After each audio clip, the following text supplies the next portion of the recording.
Hello, everyone. My name is Anthony Horvat. Today, I wanted to talk about the new Halloween movie, Michael Myers' Halloween Kills, and I have a lot of stuff to say about it. So, in my last video, which was obviously a long time ago, that was in 2018, after seeing the 2018 Halloween movie, and I was talking briefly about that movie. So of course I did want to make a video for a long time since I knew that they were coming out with another one, obviously. So here's my video about this movie, and so so first of all I want to say that the director was David Gordon Green, and most of the same people did the screenplay, just like the last one, except for Jason Blum. Uh, Jason Blum directed the first one. It was all done by Blumhouse Productions and all of that. So he wasn't part of it this time. And David Gordon Green was the director, and I'm not really very familiar with him. I am, of course, familiar with Jason Blum and Blumhouse and all of that, what they do. He's a horror director. David Gordon Green, he directed Pineapple Express, which is a comedy movie. Uh, and so a lot of people said that I guess they can't believe that uh, him as a director, he does comedy, and he directed a comedy movie. Like, how did he direct you know Halloween movie? And this is not just a ordinary, just horror film. This is Halloween, so so what I want to say is uh, well, actually, uh, the whole team that did the screenplay, and John Carpenter, all of them, uh, they knew what they were going for since the news came out when uh, we were getting a part two to well, a sequel to the 2018 movie, which would be Halloween Kills, and then there's going to be another one after that, which is Halloween Ends, and that would be a trilogy, and then after Halloween Ends, it would be over with. So at that time, when that news came out, uh, so John Carpenter and all of the team, they knew what they were going for. They everything's already been planned out. Uh, like what they're gonna do, the story, setting, everything. Uh, so you have to keep in mind that just because, even though David Gordon Green directed it, and this time around, I don't know why Jason Blum wasn't involved. They didn't use Blumhouse Productions or anything.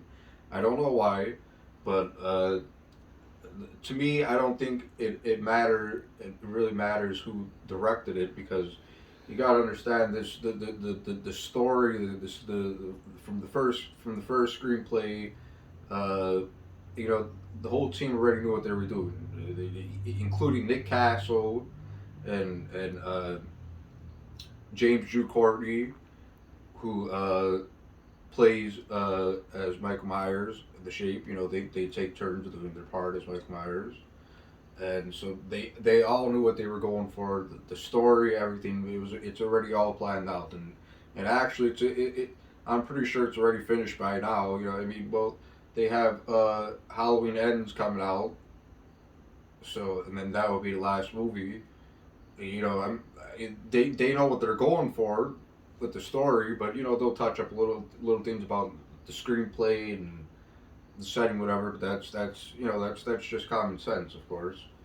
Because the director, the director will, you know. So and then I did want to cover, I did want to touch a subject about the music. So I'm not going to go into a great big deal about it, but so this was the first time ever in any Halloween movie that they didn't have the original theme song, the original Halloween theme.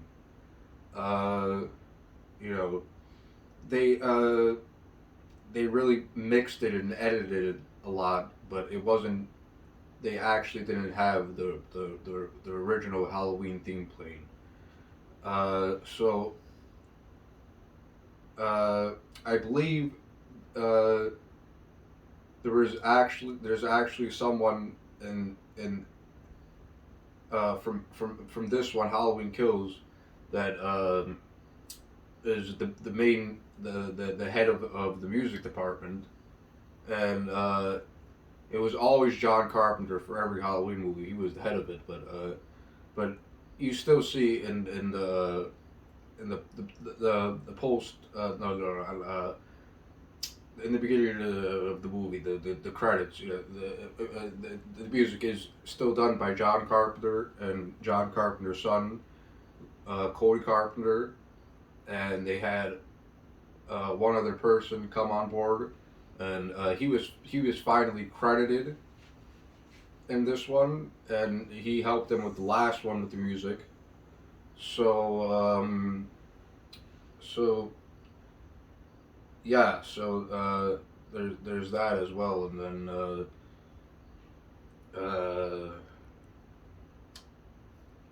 what else did I want to say? Okay, so this was the first time we seen Michael Myers with his mask off. Well, not the first time with his mask off, but him in action with unmasked, you know, with his mask off. So that was really cool. I have some things to say about that as well. So I mean, that was James Drew Carter doing that part. That was him unmasked in that scene, and so you couldn't really see his face that good. Uh, but he kept the head movement, like and everything, like how Michael Myers like peeks, and like how he tilts his head and stuff like that, looks sideways from side to side. He kept that head movement, and I think it would have been cool if he didn't keep that head movement. But that's what makes it so interesting. If you understand, like so he still kept that head movement, like the same way, like he would be like if he had the mask on. So you understand what I mean? Like that just goes to show you that this man Michael Myers, he's more than a man. He really is purely and simply evil. You know what I mean? Uh, so that was really cool. That was really great. I like that. And so about the flashback scenes, uh, that was Aaron Armstrong playing as Michael Myers as the Shape in the flashback scenes. Okay, so the the very first part of the movie, the beginning, when they're in the Myers house and he kills one of the officers. Uh, During that part, I noticed the overalls, the coveralls that he's wearing, and they were navy, but it had a it was a lot. The blue on it was a lot lighter than it was in. I mean, the blue in it. The navy was a lot lighter. It was a lot lighter blue tint than in the original, 78. Uh, so, and I noticed that he was sort of a heavy guy. Uh, uh, this Aaron Armstrong. I noticed it in his scene when he was fighting with the officer, and he did not have the same build as Nick Castle. I mean, something like that you could spot, you could tell in the part where he's fighting with the officer, but when he comes outside and they have him surrounded and he's just standing there. Oh, that was pretty good. That was very accurate. And you know uh, that shot could have been you could say that was practically Nick Castle under the mask in that shot, but it wasn't. It was Aaron Armstrong. So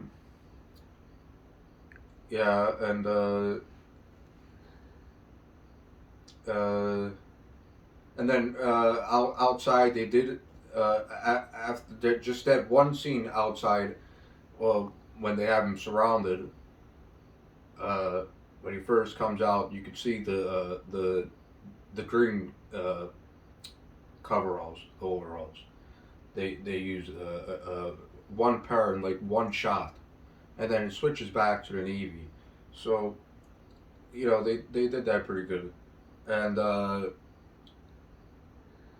now another thing is Samuel Loomis, the guy I don't know who played uh, Samuel Loomis yet in the flashbacks, but wow, I mean they did the makeup and everything. They made him look exactly like Donald Pleasance. I couldn't tell the difference from when I seen it in the trailer, and I seen it in the show, and it that looked just like Donald Pleasance. I mean, anyone could have said that. Well, that is Donald Pleasance. Maybe maybe he did something with CGI or something. They didn't do anything like that. That was a different person playing Samuel Loomis, and they made him look just like Donald Pleasance. That was very cool. So that was nice, and then a few other things is we have the nurse Marion. Nurse Marion, her name is. She was the nurse with Samuel Loomis uh,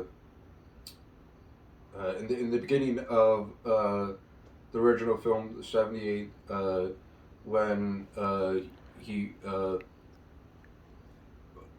when he when Michael Myers escapes the uh, Smith's Grove Sanitarium, and he jumps over the car, and she's in the car. So that's her. That's Nurse Marion. That's really her. Uh, from the first part, the actress, she came back into it along with uh, Lindsay Wallace, who was the little girl in '78 uh, from the original film, and then Tommy Doyle and Anthony Michael Hall playing as Tommy Doyle. I really didn't expect him to be killed in this one. I didn't expect that at all for them to kill him off like that. But that was cool, and yeah, Nurse Marion died pretty early in the movie. Um, Allison, I mean, what's her name? Lindsay died as well. So yeah, so and then the mask and the flashback of the '78, the original one. They did that mask very good. That was very close to the original mask that they actually they had in '78. That was whoever did that mask. I'm not sure who did it, I'm probably sure they had a number of artists working on that mask. Uh, as they usually do for every mask in the Halloween franchise. It's not always just one artist. They make the masks. They don't rehaul it from you know a mask that's already made. Uh, they completely do a whole other mold and all of that. So I liked that. So that mask was very screen accurate to the original one. And then the mask that he has in this one in Halloween Kills, it was pretty cool. It gave Michael Myers a very frightening look. It was it was pretty scary. So I liked that. I mean, I obviously I don't like that half the mask was burned like that, but it wasn't burned too much. But in some shots, you could notice that it was burned a lot. Uh, and the hair, I liked that the hair was burned too, but the hair wasn't. There was no hair removed or anything like that. If they can't if you can't get the hair right on the Michael Myers mask, then that and that's a shame because I know a lot about masks and stuff like that. But the hair was fine, so it was a good mask overall. This movie was a lot better than the last one. Uh, the last one, I gotta say, it was pretty boring. I watched it many times already, but it was good. But this one was better than the last one. Uh, Another thing too. So about the music again. So and um, when they released Halloween 2018, the last movie on DVD, they had extras. Uh, you know, uh, not it wasn't really behind the scenes, but it was John Carpenter talking about the music, the mask, and everything. How they revamped everything.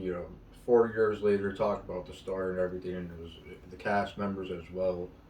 So John Carpenter was explaining something about the music, uh, and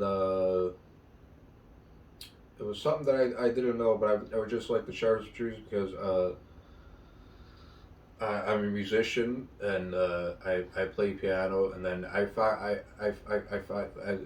most of you all know already. So I found out that John Carpenter himself, he's actually a piano player as well, and I didn't know not I didn't know too much about the original score, the original theme, the Halloween theme. Uh, I didn't know too much about it, like so John Carpenter, like I'm saying, like he explained the tempo, how he came to mind with it and everything, and that's something that you should that a lot of people that who are very huge fans of Michael Myers Halloween, they should give that a look. You should definitely check that out. He explains the tempo, how he got the the idea, you know, the origin of the Halloween theme and everything. So that was pretty cool. Uh, so um, in this movie, I did I really couldn't tell who was playing uh, the part as Michael Myers. Uh, yeah, not about the flashback scene, but throughout the movie because, as you know, in the last Halloween, it was James Drew Courtney and Nick Castle, and they were both taking turns, uh, in different scenes, playing as Michael Myers throughout the movie. So they did that in this one too, but I couldn't notice who was they did the same thing with this one. I couldn't notice who was James Drew Courtney in some scenes and Nick Castle in other scenes. I really at all didn't I couldn't notice. Uh, but one thing is the difference between them two, uh, as Michael Myers with the mask on and everything. Uh, they both have the same build. They're both the same height and everything. But Nick Castle is just a little bit more lean than James Drew Courtney. His his his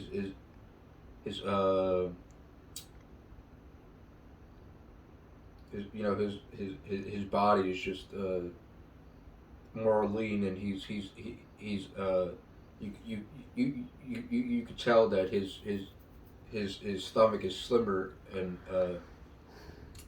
like more skinnier and lean, like his midsection than James Drew Courtney, and that's the only way you can notice the difference between both of them.